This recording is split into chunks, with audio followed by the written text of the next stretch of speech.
मेरे प्यारे दोस्तों, आप सबका राधा कृष्ण भक्ति ज्ञान चैनल में स्वागत है। आज मैं आप सबको भगवान श्री कृष्ण की अवतार की कथा सुनाने जा रही हूँ, जो कि बड़ी अच्छी और बड़ी रोचक है, जिसके सुनने से मन बड़ा ही प्रसन्न हो जाता है। तो चलिए दोस्तों, आप सबको श्री कृष्ण अवतार की कथा का आगे का भाग सुनाती हूँ। व्यास जी कहते हैं, नारद जी ने प्रसन्न होकर कंस से कहा, हे ब्रजपति, आपकी ब्रजभूमि में तो सर्वत्र आनंद ही आनंद है। ऐसा प्रतीत होता है कि यहाँ पूरा देवमंडल ही विराजमान है। परंतु मैं तुम्हें यह बता दूं कि देवमंडल राक्षसों का विनाश करने के लिए ही धरती पर उतरा करते हैं। तुम भी तो पिछले जन्म में काल नेमी नामक दैत्य थे। तब भगवान विष्णु ने तुम्हारा वध किया था। संभवतः वे इस जन्म में भी तुम्हारा वध करने के लिए देवकी के गर्भ से जन्म लेने वाले हों। क्या तुम आकाशवाणी को भूल गए? नहीं देवर्षि, कंस ने आतंकित होते हुए कहा, मैं उसे नहीं भूला हूँ, किंतु देवकी के गर्भ से तो 8वीं संतान होगी, वही तो मेरी मृत्यु का कारण होगी। फिर मैं अभी से क्यों भयभीत हूँ? तुम बहुत भोले हो कंस। नारद जी ने हंसते हुए कहा, कभी तो अपनी बुद्धि का प्रयोग किया करो। यह कहकर नारद जी ने अपनी झोली में से एक कमल का पुष्प बाहर निकाला और उसे कंस की ओर करके कहा, लो, इसमें से गिनो की 8वीं पत्ती कौन सी है।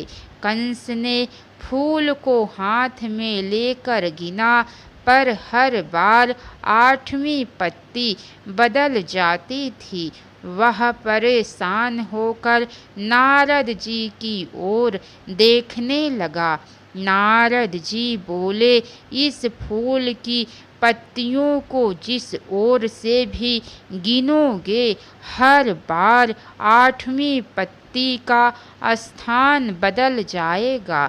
अब तुम यह कैसे कह सकते हो कि देवकी के गर्भ से उत्पन्न उसकी 8वीं संतान कौन सी है? ओह, इस प्रकार तो मैंने नहीं सोचा था।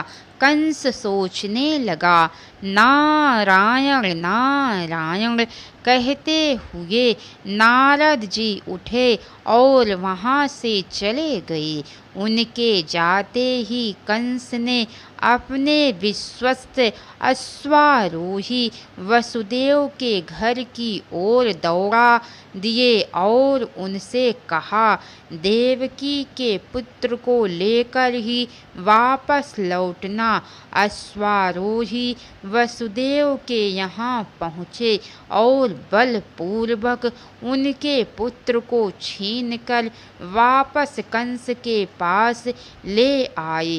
कंस ने अत्यंत क्रूरता के साथ उस बालक को अपने सिर के ऊपर तक उठाया और पूरी शक्ति के साथ उसे पत्थर की एक भारी शिला पर पटक कर मार डाला। उसके पिता महाराज उग्रसेन और चाचा देवक उसे रोकते ही रह गए। बालक को मार डालने के उपरांत कंस ने चिल्लाकर अपने सैनिकों से कहा, सुनो, आज से मैं कंस मथुरा का शासक हूँ। इन दोनों बूढ़ों को पकड़कर बंदी गृह में डाल दो। सैनिकों ने कंस की आज्ञा का पालन किया और वृद्धराज महाराज उग्रसेन और देवक को बंदी बनाकर बंदी गृह में डाल दिया। कंस ने तत्काल बाद पूरे राज्य में डुग्गी पिटवाकर अपने आप को मथुरा का राजा घोषित करा दिया। उसने अपने मित्रों मगध नरेश, जरासंध, प्रलंबासुर, बकासुर, चारूण, त्रिरावर्त, अघासुर, मुष्टिक, अरिष्टासुर, द्विविद, पूतना केसी और धेनुक आदि को संदेश भेजकर अपने राज्याभिषेक समारोह में बुलाया और अपनी असीम शक्ति का परिचय ब्रजवासियों को दे दिया। लोग उसकी शक्ति देखकर भयभीत हो उठे। समारोह में खुलकर मद्यपान किया गया। इस अवसर पर बाणासुर और भौमासुर दैत्य आदि यद्यपि नहीं आ सके थे, पर उन्होंने अपनी मैत्री संदेश और बधाई संदेश कंस को भेजे थे। उन सभी का सहयोग पाकर कंस निरंकुश शासक हो उठा। उसने यदुवंशियों पर तरह तरह के अत्याचार करने प्रारंभ कर दिए।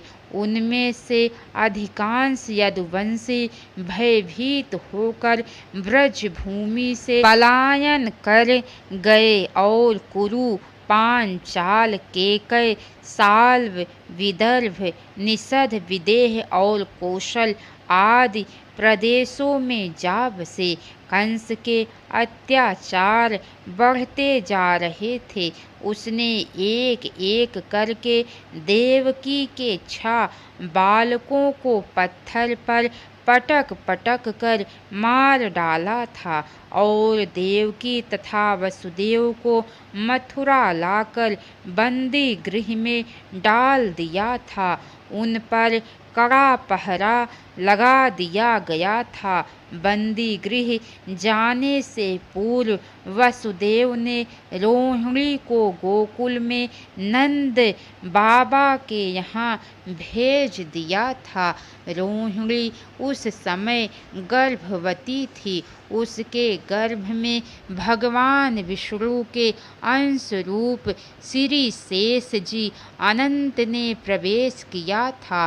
उनके प्रवेश से रोहिणी को स्वाभाविक रूप से बड़ा हर्ष हुआ था, परंतु उसे कंस का भय और भी अधिक बढ़ गया था कि संभवतः कहीं वह इसे भी ना मार डाले। उधर क्षीर सागर में स्थित भगवान विष्णु ने अपनी योग माया का आवाहन किया और उनसे कहा कि हे देवी, हे कल्याणी, अब तुम्हारा ब्रज में जाने का समय आ गया है। गोकुल में नंद बाबा के यहाँ वसुदेव की पहली पत्नी रोहिणी निवास कर रही है। उसके गर्भ में अनंत जी स्थित हैं। तुम्हें यशोदा जी के गर्भ में स्थित होकर उनकी रक्षा करनी चाहिए। मैं स्वयं देवकी के गर्भ में 8वीं संतान के रूप में जन्म लूँगा। देवकी के गर्भ की 7वीं संतान मृत होगी। पृथ्वी पर लोग तुम्हें दुर्गा, भद्रकाली, नारायणी, अंबिका, शारदा आदि नामों से पुकार कर तुम्हारी पूजा करेंगे और तुम उन्हें इच्छित फल प्रदान करने वाली देवी कहलाओगी। इतना कहकर भगवान ध्यानस्थ हो गए। समय आने पर उन्होंने देवकी के गर्भ में प्रवेश किया। उनके प्रवेश करते ही बंदी गृह में प्रकाश फैल गया। वसुदेव बंदी गृह में रहकर नित्य प्रभु विष्णु भगवान की आराधना किया करते थे और अपना समय व्यतीत करते रहते थे। जब उन्हें देवकी के गर्भवती होने का समाचार मिला तो वे प्रसन्न भी हुए और चिंतित भी। उन्हें कंस का भय सताने लगा। उन्हें भय था कि दुष्ट कंस उनकी इस 8वीं संतान की भी हत्या कर देगा, पर साथ ही उन्हें यह विश्वास भी था कि आकाशवाणी असत्य नहीं हो सकती। प्रभु अवश्य उनके पुत्र की रक्षा करेंगे। तभी एक पहरेदार ने उन्हें बताया कि नंदगांव में उनकी पत्नी रोहिणी ने एक बालक को जन्म दिया है। उस समाचार को सुनकर वसुदेव का चेहरा खिल उठा।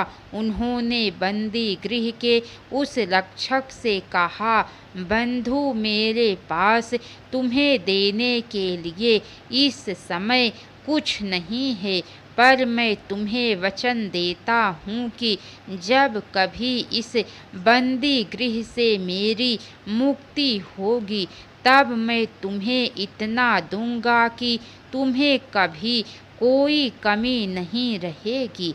रक्षक ने कहा, स्वामी, आपका कष्ट मैं जानता हूँ। मुझे कोई लालच नहीं है। मैं तो बस यही चाहता हूँ कि विधाता आपकी होने वाली 8वीं संतान की रक्षा करे।